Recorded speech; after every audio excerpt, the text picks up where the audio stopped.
क्षेत्र राजनीतिक हो या प्रशासनिक, फिल्म जगत हो या सामाजिक, बंधन समाचार के माध्यम से हर क्षेत्र से जुड़े लोगों को आपसे मिलाने के लिए हम लेकर आते हैं हमारा प्रोग्राम रूबरू, और हम देते हैं आपके हर सवालों के जवाब। तो देखते रहिए रूबरू। नमस्कार दर्शकों, बंधन समाचार में मैं हूं आपके साथ ऋचा वर्मा। आज हम आपको रूबरू कराएंगे इंडियाज बेस्ट डांसर की फेम हंसवीर टॉक से। तो आइए बात करते हैं उनसे और जानते हैं उनके सफर के बारे में। नमस्कार मैम। नमस्कार। आपका बहुत बहुत स्वागत हमारे स्टूडियो में। Thank you. सबसे पहले आप हमारे दर्शकों को बताइए कि आप कहाँ की रहने वाली हैं और कितने समय से आप डांस कर रही हैं। मैं सभी को बताना चाहती हूँ कि मैं रहने वाली हरिद्वार की हूँ, लेकिन मैं अभी हरिद्वार शिफ्ट हुई हूँ कुछ 14-15 सालों से। लेकिन उससे पहले मैं धामपुर रहती थी, क्योंकि मेरे जो पापा हैं वो धामपुर में पोस्टेड थे, वो एक गवर्नमेंट एम्प्लॉय हैं। तो मैं जब मेरा जो बचपना है वो धामपुर में गया है और अभी मैं हरिद्वार में रहती हूँ। और डांस करते हुए आपको कितना समय हो चुका है? डांस करते हुए मैं 27 साल की हो गई हूँ, तो मुझे 24 साल हो चुके हैं। जब मेरी उम्र 3 साल की थी मैं तब से डांस करती हूँ। मैंने अपनी नृत्य की शिक्षा धामपुर से ही शुरू की थी। मेरे पहले गुरु मिस्टर रोमियो मयूर जो धामपुर से ही हैं, उनसे मैंने अपनी नृत्य की शिक्षा शुरू की। फिर जब हम हरिद्वार शिफ्ट हुए तो वहाँ पर मुझे मेरे कथक के जो गुरुजी हैं, गुरु श्री प्रदीप महाराज जी, उनसे मैंने प्रभाकर किया है कथक में, और वहाँ पर एक मेरी मैम है दीपमाला शर्मा, उनसे मैंने डांस सीखा है। डांस को ही मैंने अपना करियर बनाने के लिए इसी में एकेडमिक्स किया है। लोगों को लगता है कि हम डांस में करियर नहीं बना सकते हैं, तो इसलिए मैं बताना चाहती हूँ कि हम इसमें करियर बना सकते हैं। जैसे हम एकेडमिक्स करते हैं, कॉमर्स वाले अपना स्ट्रीम का कोर्स करते हैं, साइंस साइड वाले अपने कोर्स का करते हैं, आर्ट्स वाले अपना। तो कथक में भी कोर्स होता है, मास्टर्स होती है, ग्रेजुएशन होता है, पीएचडी होती है, हम प्रोफेसर बन सकते हैं। तो ये फील्ड भी सिक्योर होता है, इसीलिए मैंने कथक में मास्टर्स किया है बनारस हिंदू यूनिवर्सिटी से।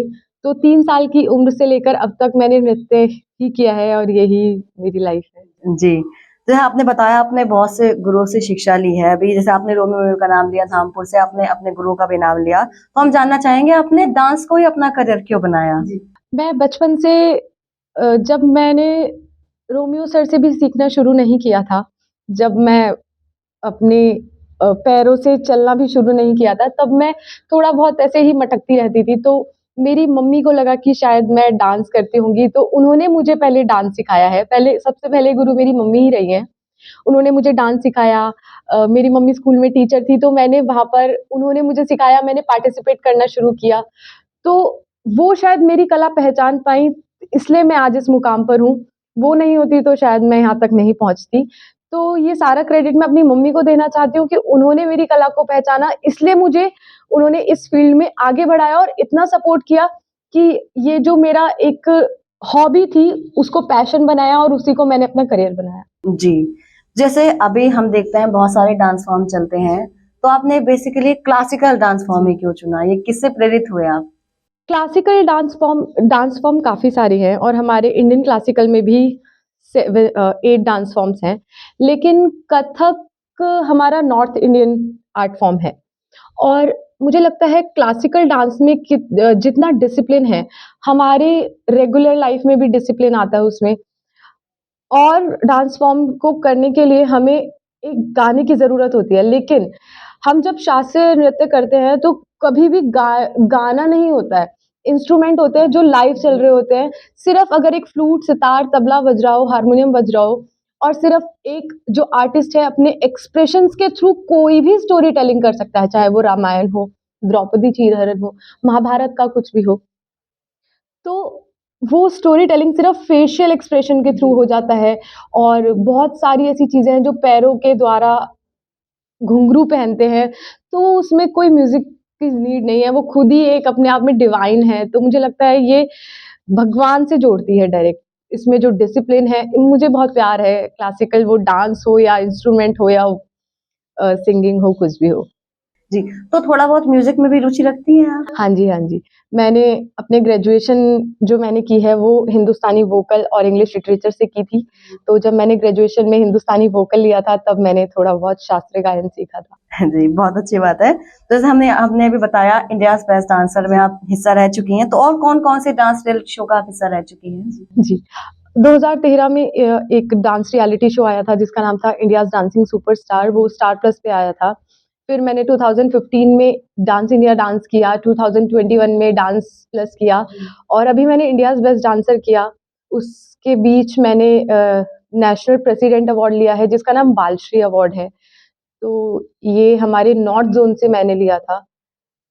ये सब अचीवमेंट्स अभी तक मेरी लाइफ जी, जैसे अभी आपने बताया आपने कई सारे रियलिटी शो में हिस्सा लिया है, तो अलग-अलग कोरियोग्राफर के साथ काम करने का आपको मौका भी मिला होगा। सबसे अच्छा अनुभव किस कोरियोग्राफर के साथ आपका रहा? मैंने अभी इंडियाज़ बेस्ट डांसर में जो रिसेंट मैंने किया है, उसमें मेरे कोरियोग्राफर्स काफ़ी सारे चेंज हुए।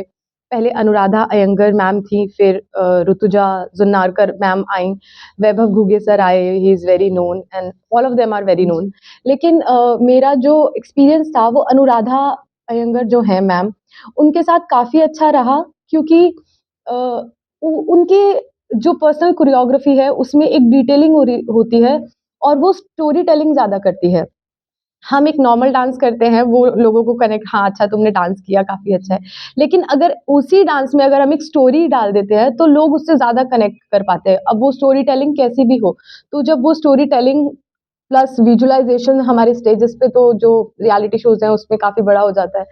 उसमें कनेक्टिविटी ज़्यादा रहती है और as a person she is very sweet, very humble तो उनके साथ मेरा बॉन्ड काफ़ी अच्छा रहा और जी, तो आप इस मुकाम तक पहुँची हैं, इसका श्रेय आप किसको देना चाहेंगी? इस मुकाम पर मैं पहुँची हूँ, सबसे पहला श्रेय तो मैं अपनी मम्मी को देना चाहती हूँ। माता-पिता दोनों को देती हूँ, लेकिन मम्मी को ज़्यादा इसलिए देती हूँ क्योंकि वो अगर मेरी कला नहीं पहचानती, तो मैं यहाँ नहीं होती। और मेरे यहाँ तक पहुँचने में उन दोनों ने काफ़ी ज़्यादा परेशानियों का उनको सामना करना पड़ा क्योंकि मुझे कथक सिखाने के लिए मम्मी को हरिद्वार शिफ्ट होना पड़ा। मेरे पापा यहीं पे पोस्टेड हैं, अभी भी वो यहीं हैं, तो सिर्फ़ वीकेंड में आते हैं। मेरे लिए वो दोनों मतलब रोज़ नहीं मिल पाते हैं, हफ़्ते में 1 बार मिलते हैं। तो ये पहला क्रेडिट उन्हें, बाकी जो भी हूँ मैं, वो क्रेडिट मैं अपने गुरुओं को देना चाहती हूँ।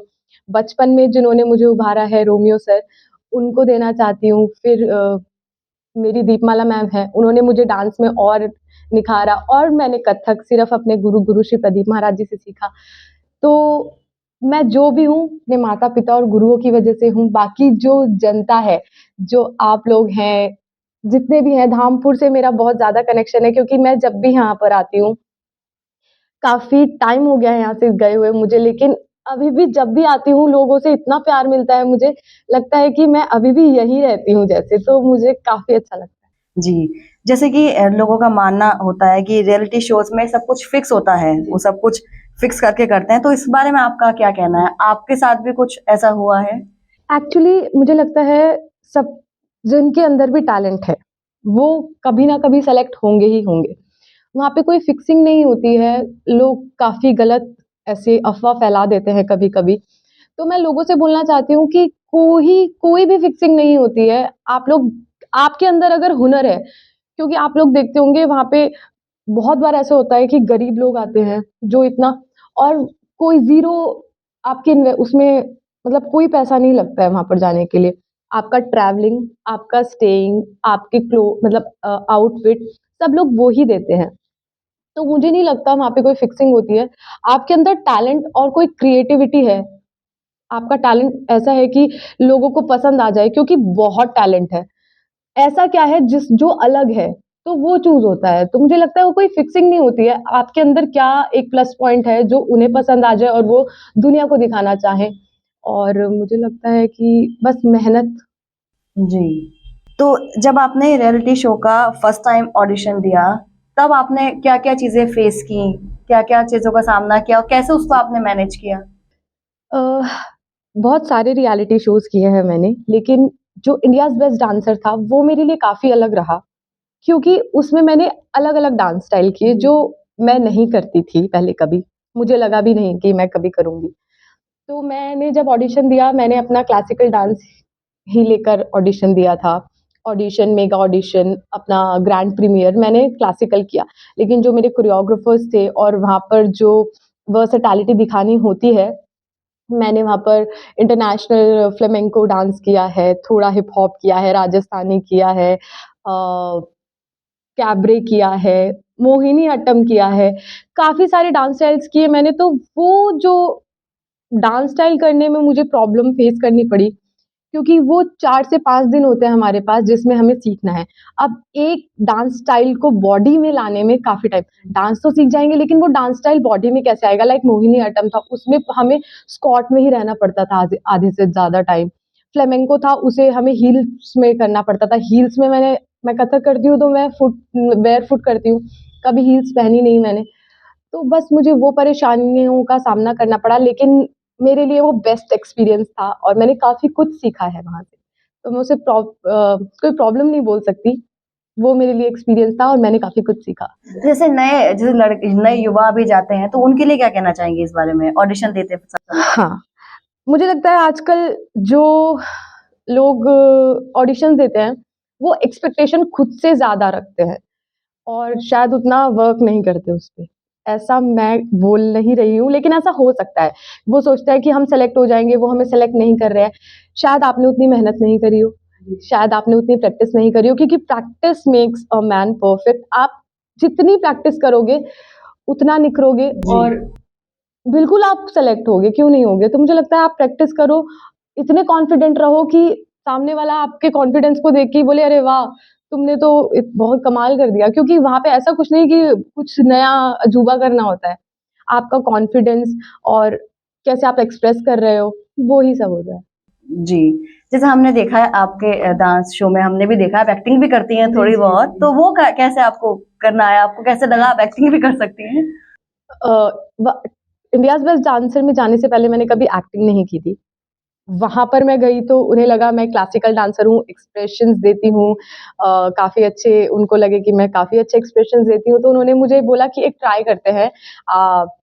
कोई कोई सेलिब्रिटी आने वाले थे बॉलीवुड से, उन्होंने बोला कि एक डायलॉग करेंगे। मैंने बोला ठीक है सर, मैंने कभी ऐसे एक्टिंग नहीं की है but I will try my best. तो वो एक्टिंग, मुझे भी नहीं पता कि मेरा एक नया टैलेंट वहाँ पर निकल के आया है, तो मुझे भी अच्छा लगा, अच्छा ठीक है मैं एक्टिंग भी कर सकती हूँ। तो मुझे वहाँ जाके पता लगा ओके। चलिए, इसके थ्रू आपको एक नया अपना टैलेंट दिख गया है शो के थ्रू। तो अभी फ्यूचर प्लानिंग आपकी क्या है? कोई वेब सीरीज, मूवी, सीरियल या फिर डांस कोई आप करियर बनाएंगे अपना? डांस तो मेरा करियर है ही, लेकिन अगर अब मुझे कोई एक्टिंग के लिए लाइक वेब सीरीज और एनीथिंग एल्स, ऐसा कोई भी अपॉर्चुनिटी आती है तो मैं डिनाई नहीं करूँगी, क्योंकि डांस तो मेरा चलेगा ही, अगर लेकिन एक चीज़ और ऐड ऑन हो जाएगी तो वो मेरे लिए ही अच्छा है। ये बहुत अच्छी बात है, करना भी चाहिए, नई-नई चीजें ट्राई करना चाहिए। तो अभी फिर आप अंत में हमारे चैनल के माध्यम से युवाओं को क्या संदेश देना चाहेंगे? अ, पहले तो मुझे थैंकफुल हूँ मैं यहाँ पर कि मैं यहाँ बैठी हूँ और अपनी पुरानी यादें ताज़ा कर पा रही हूँ और लोगों को बता पा रही हूँ आप लोगों के माध्यम से। Thank you so much. और मैं सभी युवा कलाकारों को बोलना चाहती हूँ कि आप जितनी मेहनत करेंगे उसका फल आपको ज़रूर मिलेगा। आपका काम सिर्फ मेहनत करना है, प्रैक्टिस करना है, करते रहिए, आपको उसका फल ज़रूर मिलेगा। All the very best. Thank you so much हमें अपना समय देने के लिए। हम जानते हैं आपका समय कितना कीमती है और बंधन समाचार की तरफ से एक छोटा सा आपके लिए सम्मान।